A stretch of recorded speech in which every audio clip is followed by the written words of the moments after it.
Sa State of the Nation Address ni Pangulong Ferdinand Marcos Jr., inaasahang tatalakayin ang mga isyong pinakamahalaga at inaabangan ng publiko.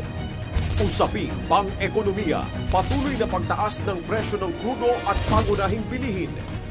Isyong patungkol sa trabaho, kalusugan, edukasyon, seguridad, at iba pang mga pangunahing usapin na kinahaharap ng bansa. Ano na nga ba ang mga natupad? Ano pa ang dapat asahan ng mga Pilipino sa natitirang taon ng administrasyon? Sama-sama natin tutukan ang komprehensibong live coverage ng UNTV News and Rescue sa State of the Nation Address ni Pangulong Ferdinand Marcos Jr. sa July 28, 2025.